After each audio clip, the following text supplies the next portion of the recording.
हम सब अनुसूचित जाति के लोग अर्थात हरिजन क्या बोलते हैं अपन सबको। तो रामायण में कहा है कि हरि व्यापक सर्वत्र समाना प्रेम से प्रकट होई में जाना, मतलब भगवान सभी में विराजमान है, किसी एक का नहीं है ईश्वर। वो यत्र तत्र सर्वत्र है, वो किसी एक का नहीं है। फिर जब हनुमान जी महाराज लंका में माता सीता का पता लगाने के लिए गए थे और हनुमान जी को देखने के बाद में सीता माता जब उनको देख के भावुक हो गई, आंखों से आंसू बहने लगे, तो कहने लगे कि हरिजन जानी प्रीति अति गाड़ी सजल नयन पुलकावली बाड़ी। मतलब हरि का जन, हनुमान जी को हरि का जन कहा। हरि का दूत मतलब रामदूत है ना। हनुमान चालीसा में ये दुआ कि रामदूत में मातु जान की सत्य शपथ करुणा निधान की। राम का दूत मतलब हरिजन। हम सब उस भगवान, उस परम पिता परमेश्वर, उस हरि के जन है, उसके दूत है। जो लोग हमको छोटा समझता है वो उससे बड़ा नीच कोई भी नहीं है। जो लोग हमें छोटी जाति का समझता है उससे बड़ा कोई नीच नहीं है, कमी नहीं है।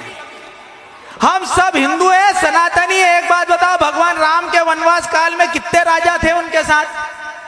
अरे राम रावण का युद्ध हुआ, कितने राजा थे उनके साथ? कोई भी नहीं था। कौन थे?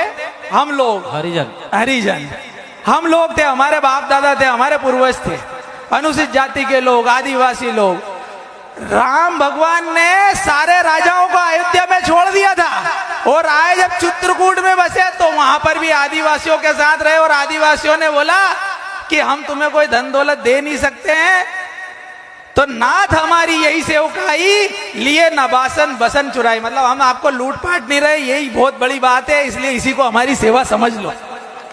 ये हमारे आदिवासी और दलित भाइयों की बात रही। उस भगवान राम का मंदिर 550 साल पहले बाबर ने तोड़ा कि नहीं तोड़ा? अयोध्या में 550 साल पहले तोड़ा।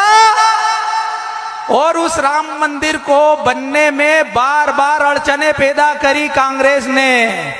सुप्रीम कोर्ट में हलफनामा लगाया कि राम काल्पनिक है, उनका कोई अस्तित्व नहीं है। क्या भगवान का कोई अस्तित्व नहीं है? क्या राम का कोई अस्तित्व नहीं है? क्या कृष्ण का कोई अस्तित्व नहीं है? क्या बुद्ध और महावीर का कोई अस्तित्व नहीं है? अगर उनका अस्तित्व नहीं है तो आपका और हमारा भी कोई अस्तित्व नहीं है। 70 साल से रोड़े अटका रहे थे। 70 साल से भगवान राम एक तंबू में थे। काय में थे? तंबू में थे। और मंदिर बनाने में लटका रहे थे, झटका रहे थे, पटका रहे थे। मोदी जी आए, क्या करा? मोदी जी सीधे तंबू से मंदिर में ले आए। 10 साल यूपीए की कांग्रेस की गवर्नमेंट रही और राहुल बाबा कहते रहे कि आप लोग कहते हैं कि मंदिर वहीं बनाएंगे, तारीख नहीं बताएंगे। क्या बोलते थे कि आप बोलते हो कि मंदिर वहीं बनाएंगे, तारीख नहीं बताएंगे। तो अब वो समय आ गया है इन कांग्रेसियों को कहने का कि मंदिर वहीं बनाएंगे, 22 तारीख 2024 को उसका भूमि पूजन करेंगे। जय जय सिया राम। इस बार की दिवाली 3 दिवाली। कितनी दिवाली?